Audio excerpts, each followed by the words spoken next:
Hello everyone, आज पनि तपाईँहरूको सामु म छोटो भिडियो लिएर आएको छु। म चाहिँ आज पनि बिहेको लागि जाँदैछु। यो चाहिँ सभापोखरी 12 भएको बिहे हो। अनि म चाहिँ पसलदेखि 10 मिनट लाग्थ्यो र नजिकै थियो र गएँ। यहाँ चाहिँ धुमधाम तयारी हुँदै रहेछ। अनि पुगेपछि चाहिँ म अब एकछिन खाजासाजा खाएँ, तातो पानी खाएँ। अनि एकैचोटि ब्राइडललाई नै रेडी गर्नलाई सुरु गरेँ। ब्राइडल चाहिँ उही हो। अनि मेकअप सकेर हल्का क्लिप लिएँ। उसलाई चाहिँ ऊ चाहिँ क्रिस्चियन ब्राइडल हो कि। अनि सेतो कपाल कस्तो मेकअपमा खुलिरहेछ क्या, मलाई कस्तो राम्रो देखिरहेछ। यो ड्रेस पनि कस्तो राम्रो क्या उसको।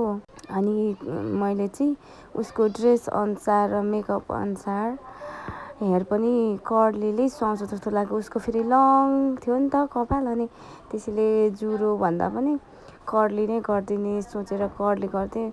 कस्तो सुहाएको क्या, सिम्पल मेकअप अनि त्यही माथि कर्ली गरिदिएँ। अनि त्यति गरिसकेपछि चाहिँ खाना खायौँ दुईजनाले। अब 10 बजिसकेको थियो, खानाको टाइम पनि भयो नि त। अनि खाना खायौँ। अनि खाना खाइसके पछाडि चाहिँ उसको यो के भन्नु, घुम्टी भन्नु होला, कति धेरै ह्याप्पी क्या घुम्टी पनि फेरि।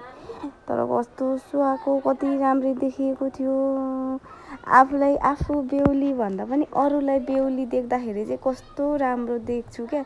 आफूले आफ्नो बिहेमा मेकअप गर्दाखेरि त्यति राम्रो लागेन। अब आफ्नो बिहे हो, आफैले मेकअप गर्दाखेरि मलाई आफै त मेकअप गरेको हो नि होइन, त्यस्तो राम्रो लागेन। तर अरूले गरिदिँदा चाहिँ अरू चाहिँ यति राम्रो भएको लाग्छ नि मलाई, आमा।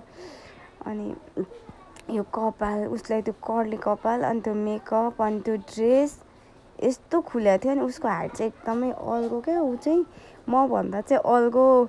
अझै उसको हस्बेन्ड कति अल्गो होला है। म त उसको कुमकुम मात्रै आइपुग्छु भने उसको हस्बेन्ड कति अल्गो होला, ऊ भन्दा पनि अल्गो हो। सबै सकिदिएँ, त्यो फिनिस गरिदिएँ। उसको जुरो सुरो लाउनेदेखि मेकअप, कपाल कर्ली, अनि सबै सकेपछि त उसलाई कस्तो राम्रो देखिएको थियो।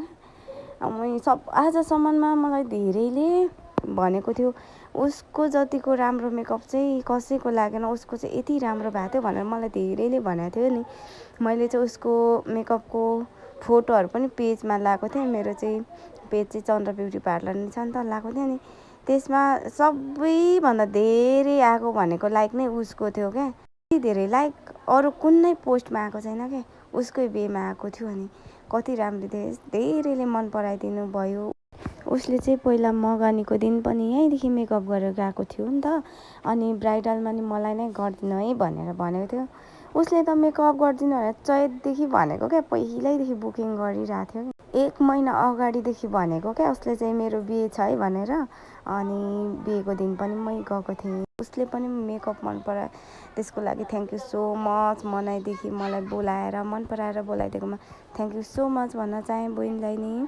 अनि म चाहिँ फर्केको त 12:20मा त धमाधम गेम भइरहेको रहेछ। अनि मैले चाहिँ गेम पनि हेर्न पाएन। एकछिन गेम हेरेर हामी चाहिँ घर जानुपर्ने थियो नि त।